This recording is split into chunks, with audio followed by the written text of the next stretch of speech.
Our top story this half hour, Hong Kong unrest. China now denying a request for two U.S. Navy ships to visit Hong Kong. Protests have stretched through a 10th weekend and shut down the Hong Kong airport Monday and Tuesday. President Trump tweeting on this yesterday.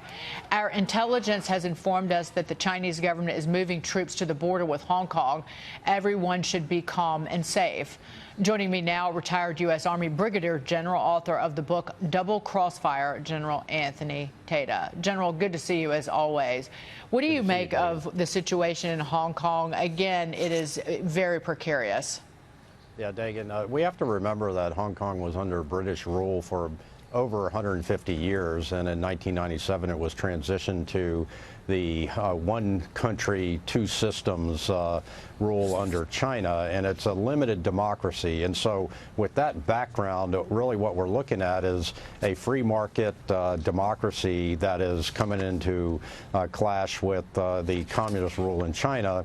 And the chief executive there, Lam, their representative, their governor, so to speak, introduced a bill that would extradite criminals to China, and the people on the ground there, the citizens of Hong Kong, are concerned that this is a slippery slope, and rightfully so, that political prisoners could then be extradited to China, and it would be the first domino in authoritarian rule coming into Hong Kong. And so that's what led the people of Hong Kong, who are used to liberty, used to freedom, used to free markets, to get very, very concerned. And you see the passion with which they're protesting, and they're holding American flags and UK flags in the street.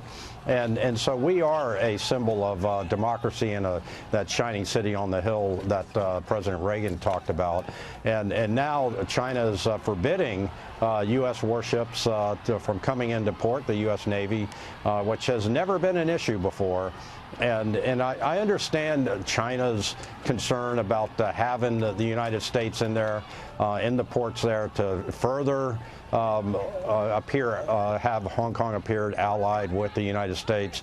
So it's a tense situation right now. And Chairman, the Chief Executive, Lam, she could stop this right now by withdrawing that legislation and becoming a leader of her people, as opposed to a proxy for China.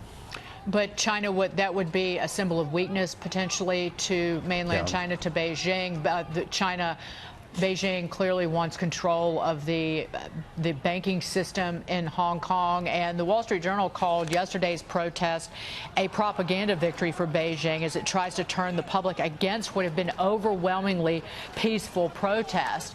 To that point, do you think President Trump needs to speak out against this Chinese crackdown forcefully?